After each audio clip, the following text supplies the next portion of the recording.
Hello and good morning. I'm Arjun Vishwanathan, Chief Research Officer at StrategINK. And today I'm going to be in conversation with one of the most eminent bureaucrats and policymakers within the country. Please put your hands together without further ado to welcome Mr. Amitabh Kant, CEO for NITI Aayog. Mr. Kant, good morning, sir. Welcome and delighted and privileged you could join us. Good morning. A great pleasure being with you. Thank you, sir. Mr. Kant, we've got an interesting 35 minutes ahead, and I intend to put that to full use. A lot of industry predictions today, Mr. Kant, are that by 2026, half of enterprise revenue will come from products, services, or businesses that haven't even been created.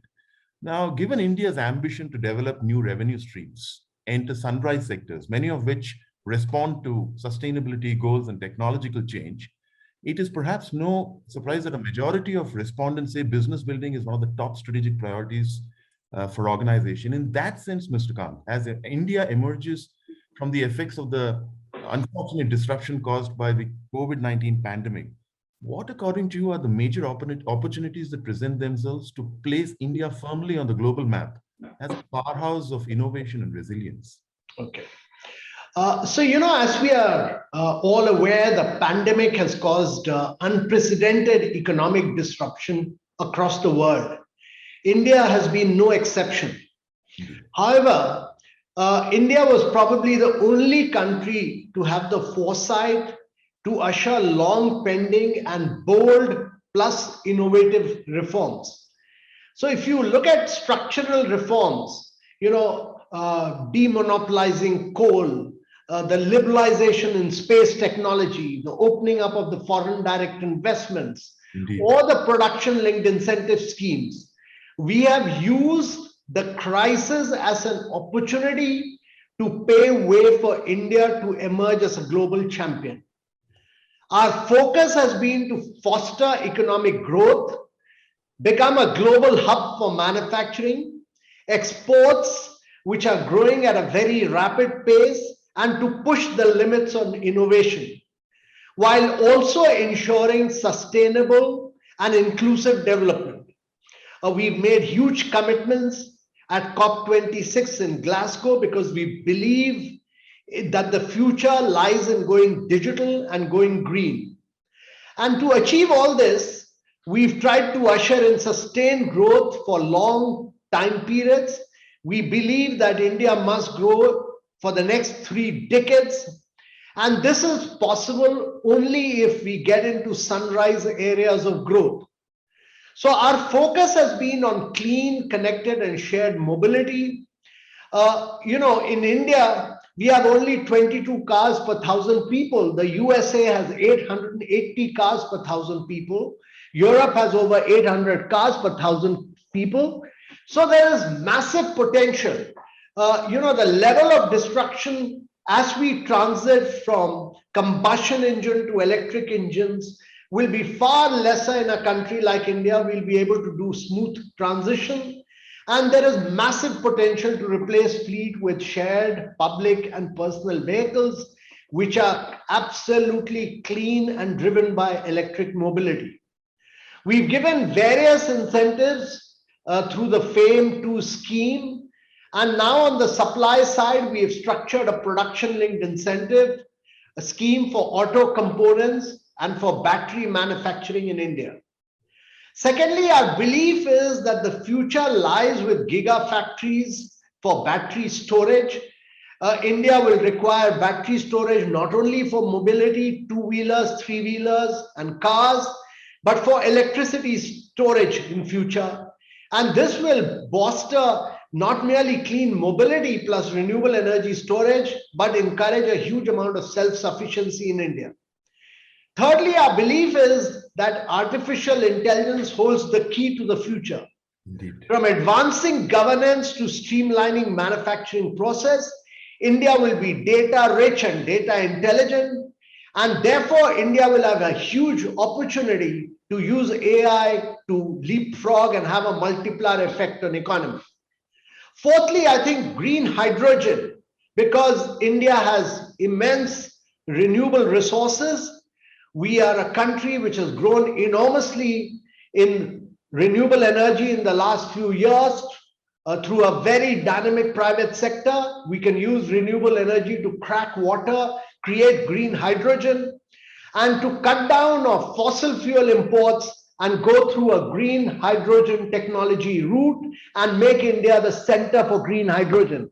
And therefore, the Prime Minister has said that India should be free from fossil fuel imports by the time it turns 100 in 2047. Indeed. And fifthly, to my mind, genomics will promote research and lead to the evolution of healthcare, which is truly personalized. Sixthly, 5G technology, which will be enormously, hugely technologically leapfrogging in the years to come. And lastly, geospatial technologies, which we have liberalized hugely, geospatial systems, maps, which occupy a fundamental role in helping visualize, understand, and inform decision making. All this has been liberalized, and therefore that will play a key role in India's economic growth story. That's actually fascinating, sir, the points that you put forward in all of this. And if I could take away a couple of things, with all the growth and the opportunities that present themselves, one of the other things that's also come to the fore is that the last 2 years have, in a very perverse manner, perhaps proved a natural catalyst for a larger acceleration of digital inclusion by virtue of digital payments and so on and so forth. Increasingly, therefore, within the tenets of what you've laid out, what, according to you, will be required from the point of view of fiscal inclusion? Yeah. More of the unbanked being brought into the fold of the banking ecosystem, so that the divide, the digital as well as the fiscal divide between the haves and the have-nots, perhaps, or the unbanked, is considerably reduced. If you look at the last 2 years, the disruption caused by COVID has been seized by our private sector to become hugely globally competitive. We've gone digital in a very big way. We are the only country in the world with 1 billion biometric, over 1 billion bank accounts, over 1 billion, mobile. So everyone has a mobile, and we use this not merely for opening our bank accounts, but to do all our digital payments. And all this has made us a very, very integral part of the global supply chain. In fact, digital technology has made us globally competitive. And therefore, actually, what has happened is that every single Indian company has gone digital and has tried to go lean. And this digital transformation, not merely of individuals, not merely of payments, but there has been a digital transformation of manufacturing, intelligent network of machines, processes with IT and communication technology.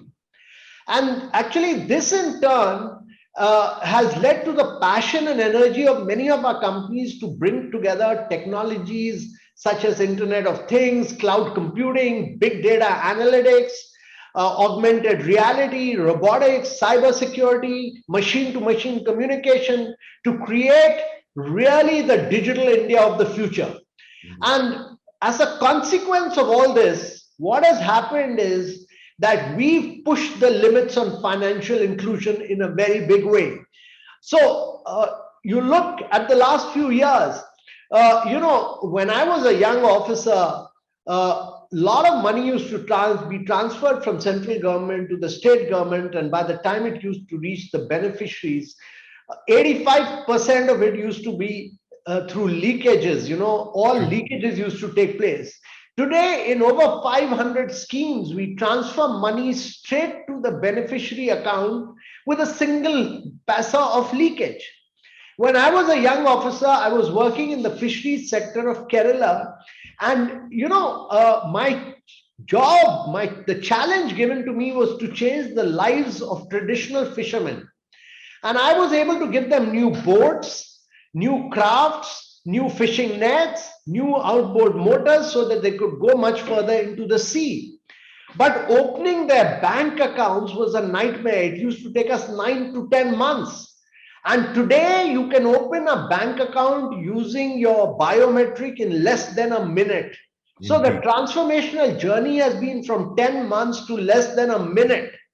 And therefore, look at unified payment interface where we have connected over 250 banks together. I have not used my credit card. I Indeed. have not used my checkbooks. I have not gone to an ATM for the last 2 years. And I have used my mobile to make all my transactions. So this has all been technological leapfrogging, which the world has never seen before. And therefore, we are in the midst of a global transition for a new growth pathway, one which is defined by being digital. And this pathway is all high tech and high quality. And to my mind, Indian companies are also going green. So this will also be an era of low carbon. And Indeed. Indian companies are investing into innovation and R&D.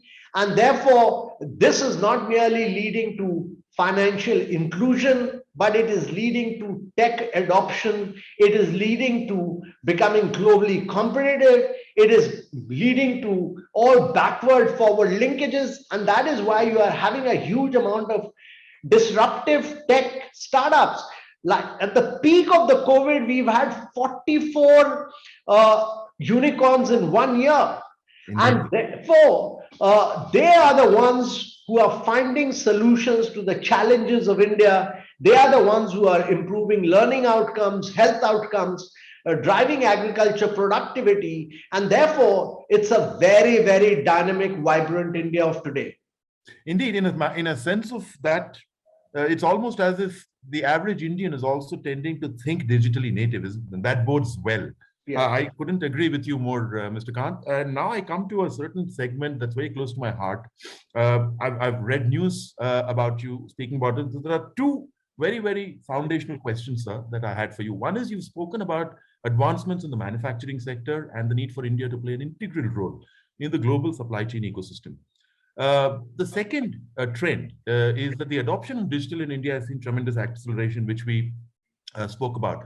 How do you see in both of them technology making and playing a critical role in making this a reality, especially for the manufacturing sector? So that's a very fascinating question. And my view is that, I'm a firm believer that for India to grow, we need to focus on manufacturing in a very big way. We also need to use technology to leapfrog. And that is why I believe that, there has to be India's current industrial profile is characterized by cost-effective, medium quality products with some islands of product excellence. We lack high quality, cutting edge innovative products. There's quite a bit of high carbon intensity of manufacturing, and there are some structural deficiencies, logistics, power and capital costs, and we should be honest about it. But what we've tried to do is to change this. And if we have to fulfill our vision on making Indian products globally competitive, it's very important to build a new identity of quality and reliability. And the world is moving towards green industries. And therefore, those industries which are attracting capital, which are attracting higher value, which are attracting greater technology are all companies which are going digital and going green. And my advice, therefore, is that Indian companies must get into sunrise sectors, batteries, green hydrogen, green steel. These are the areas of the future. Increase our risk appetite. In today's world, we need to take more risks. We have to develop the mindset to make calculated bets on future technologies, get into deep tech areas. We also need to increase our corporate R&D and drive cutting-edge product investment in future growth areas, which is very, very important. Quite often in India, we get into sunset areas of industries and it becomes very difficult to penetrate global markets. And therefore, it's very important to use the domestic market as a springboard to export, to penetrate global markets. And without exports, it'll be very difficult to grow for a long period. And therefore, we need a very lean, a very digital approach, which is technology driven, We need to establish a green brand, and we need to really look at global markets and penetrate them vigorously and with energy. No, absolutely couldn't agree with you more, Mr. Kant. Now, Mr. Kant, I do move forward. And I think one of the key themes that have emerged over the last 20 odd months now uh, has been this concept of resilience, uh, individual resilience, industrial resilience, familial resilience, so many more. With the overall acceleration and acknowledgement of technology, how do you feel India is today placed to take forward the rapid evolution and adoption of technology to accelerate value orientation as well as benefit the common citizen? Yeah. So that's a very important question, because uh, what the COVID and the pandemic has demonstrated is the ability to be resilient. Resilience is our ability to protect people from shocks, and digitization and tech have a huge role to play. As I was telling you, that our ability to have move into digital banking, our ability to do know your customer in a minute, to use biometrics, use mobile telephony, all this has been digitally transformational in many ways and has enabled a paradigm shift. And we've had a unique digital identity of Aadhaar that has been at the core of such transformation. Once we had a billion plus biometric, we've used the next stage to use this to drive inclusion, starting with finance that gave way to the Jam Trinity. And the Jam Trinity has led to bank accounts and the biometric Aadhaar cards and millions of mobile phones. Why I'm saying this is critical, because the resilience is born out of our ability to use technology to ensure a better quality of life for the citizens. The challenge is how can the technology enable better life? And that is why we are spreading BharatNet across India to all our villages, so that with payment problems getting solved, the focus should then shift towards lending on both consumer and MSME based lending. And then the focus should further shift towards personal finance, money management, investment, and trading. And what we are witnessing is innovation even in these complex segments, such as insurance tech companies. Look at the world's largest health insurance scheme, Ayushman Bharat, which has been a game changer, providing contactless and paperless free coverage to 500 million vulnerable citizens. This number is almost equal to the population of USA, Canada, and China put together. USA, Canada, and Mexico put together. Yeah, and now it's enormous, 500 million. It's not been insured anywhere in the world.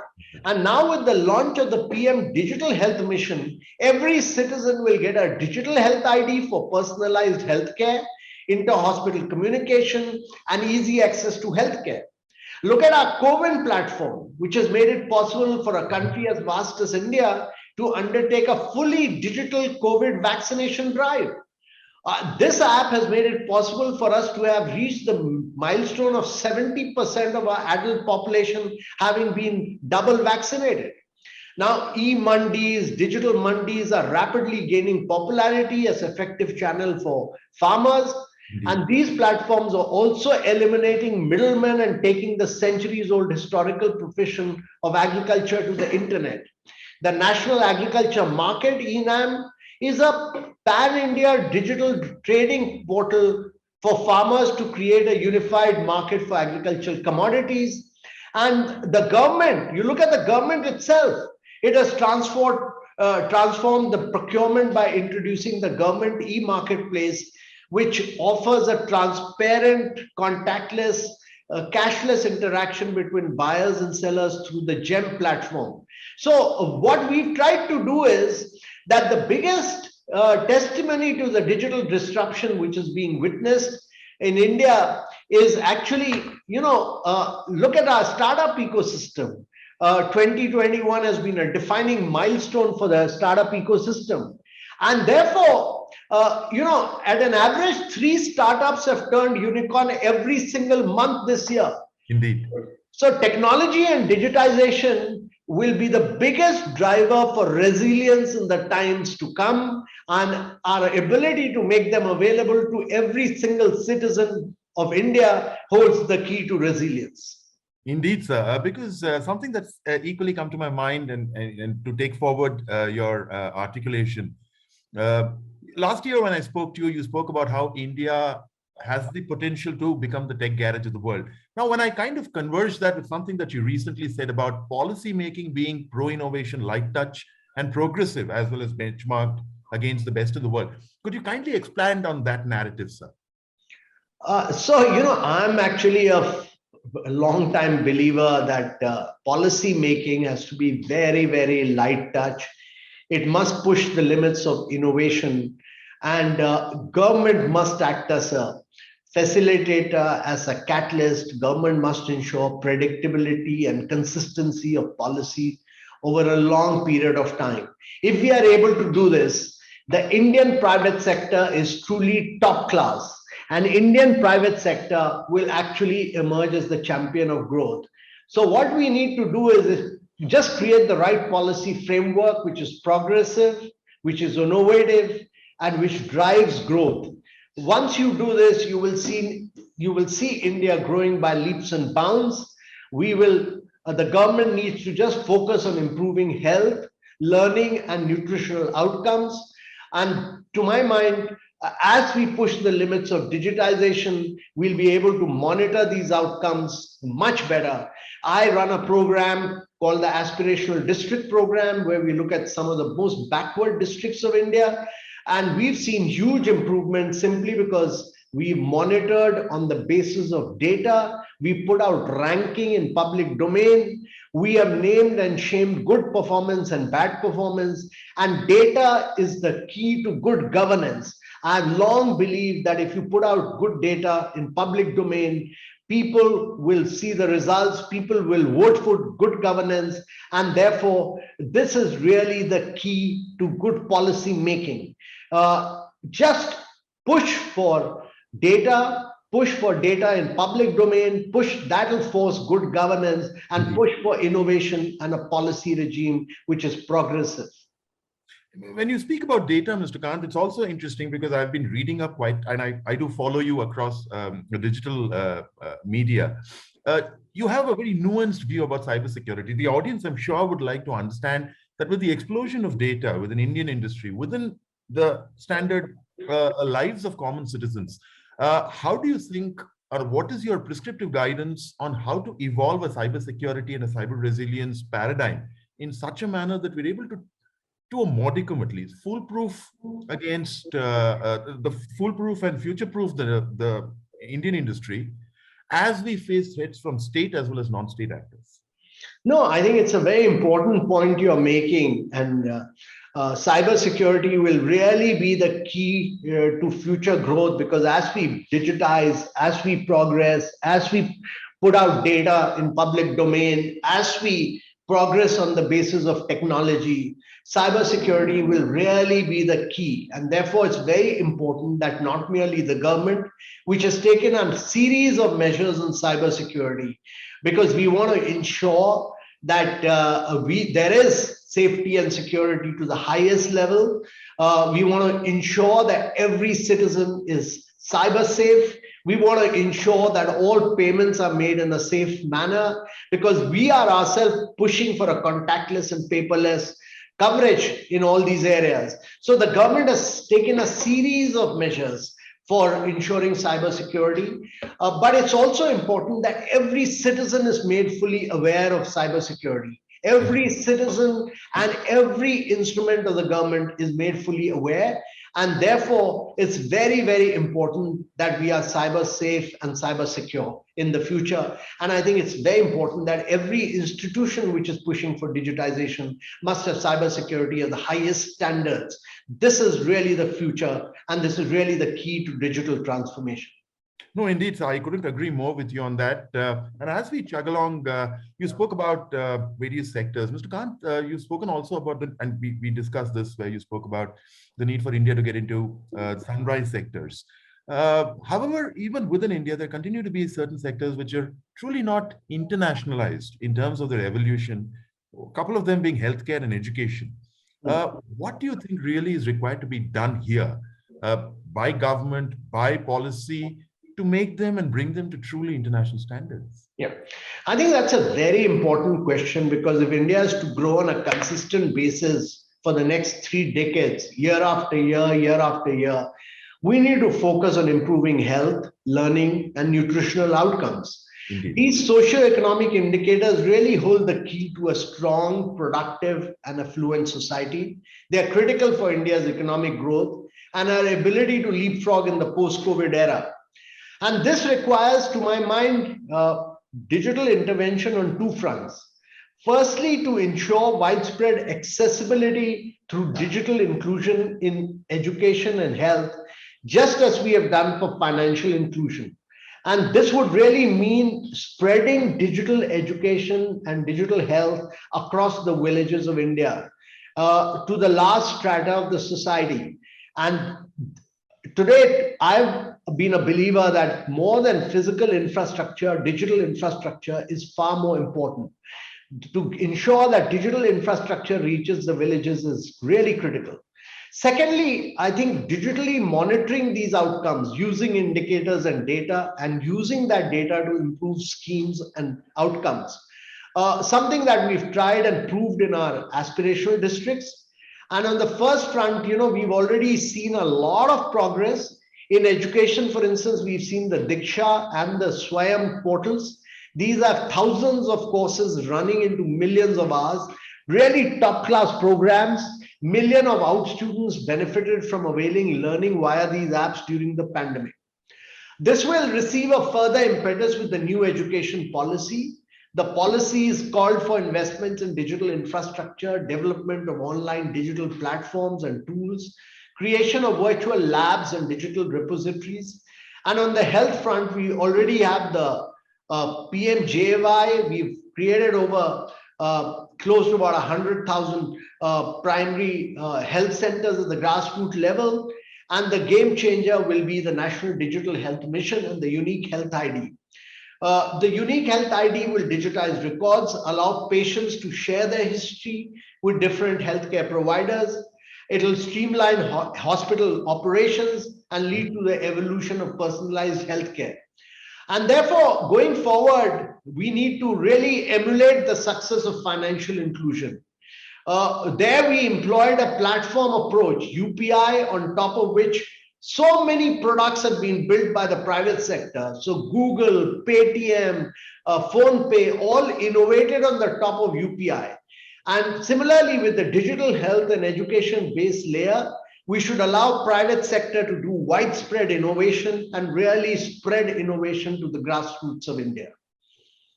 No, that's absolutely true, sir, because when you spoke about the private sector, it also struck me on how, Mr. Kant, sustainability and green tech and digital has been something that's been very close to your heart, including sustainable development goals. With India's participation and its contribution towards various global alliances like COP26 being one of them, how do you see India, and what is your prescriptive guidance to Indian industry to chuck this journey along in a slightly more accelerated fashion? What, in your essence, would leaders, industry captains need to do today to be able to reap the benefits of sustainable goals as we move along in 22 and beyond? So the Prime Minister's made very huge commitments at COP26 in Glasgow. India is committed to climate change and sustainability. The world's definition of a product today includes carbon intensity as a parameter. The world wants products which are clean and green. Europe will put border taxes from 2026, which will mean that India will have to produce green products to be able to export to Europe. And therefore, it's very, very important that not only we get into renewable, it's very important to understand that electricity is only 17% of the total energy. 83% of the energy is in very difficult and hard to abate sectors like refinery, fertilizer, long distance transport, steel manufacturing. And there we import a lot of fossil fuel. So the key really is to use renewable to produce green hydrogen and to really push the limits in areas of batteries, green hydrogen, green steel, all these areas. We do a lot of imported gas to produce gray hydrogen. We should switch over to green hydrogen and really ensure that refineries, fertilizer through ammonia, and long distance transportation is all made green. Actually, India can be the first country in the world to industrialize without carbonizing. We can be the world's biggest manufacturer of green hydrogen. Our competition as far as renewables and green hydrogen is concerned is with no other country in the world because of our climatic conditions. We should use the climate conditions of India to really become the cleanest producers of products in the world. And we have to develop the mindset to become totally green and to penetrate global markets. We can be the biggest exporter of green hydrogen and green ammonia to the world. Japan, Korea, Singapore are all looking for cutting edge green products. And therefore, that is where India's future lies at. It would require a very determined, committed approach by the private sector of India. And many of them, I must compliment them, many of them have moved rapidly to thinking big in terms of size and scale. They are taking the risk, and therefore I have no doubt in my mind that we'll be able to drive down the cost of green hydrogen very rapidly, like we have driven down the cost of renewable energy. Also, we are pushing the limits on clean mobility. Two-wheelers and three-wheelers today are cheaper. Electric vehicles are cheaper than combustion engine, and therefore there's a huge shift towards electric vehicles. And lastly, my belief is that companies which will grow and prosper will be those which go green, and they are the ones which will attract capital, and therefore all of them will have to go green. That will be the future. That will be the green brand of India in the future. That is what is critical for Indian companies in the days to come.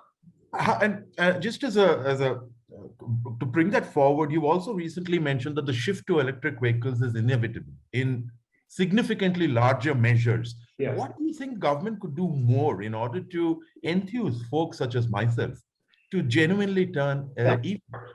So the government has done a lot. One is it's brought down the cost of electric vehicles. The GST is just 5% as compared to 28% on combustion engines. We also give a tax subsidy up to 1.5 lakhs for those who buying electric vehicles. So you can use that. Thirdly, there's no road tax. There's a green board. Most states have given many more incentives, but the key really is to spread the charging. You know, the charging stations need to be spread all over. That is what we are working with the state governments in partnership with them to really push the limits of charging stations all over, so that there is no fear of charging anywhere you feel like. Charging stations should be available on all roads and all highways, so that you have the freedom to charge and move ahead, and quick, fast charging stations. Fantastic, sir. And while this has been a fascinating conversation, I do know that you've got a busy schedule ahead. I just have a question that all of us, even including the audience, lots of folks outside who will tune in, is, Mr. Kant, you've spent considerable years at NITI Aayog influencing policy that will take India into a new next generation. In all of this, and if you look at the last 2 years, which have been fairly compelling in a sense of the word, what personally inspires you to wake up every day and to focus your energies into making and reshaping India into a future that is truly glorious? So just two things. Always have a positive mindset. Never ever think negatively. Secondly, always remain optimistic. Thirdly, I think always do physical exercise, so that you must do yoga or must do some physical exercise which will enable you to do fresh thinking every day and keep physically fit. It's very important to be both intellectually, mentally, physically stimulated all the time, and that is what is important. Fantastic, sir. Mr. Kant, it has been a true privilege and an enriching conversation and a dialogue with you. We couldn't be thankful enough, sir. Thank you so very much. Great pleasure. Wonderful speaking to you. Thank you, sir. Greatly enjoyed this conversation. Thank you very much. Those, ladies and gentlemen, were brilliant snippets from our dialogue with Mr. Amitabh Kant, CEO for NITI Aayog. That's all in this segment. We'll be back with the next segment in just a moment.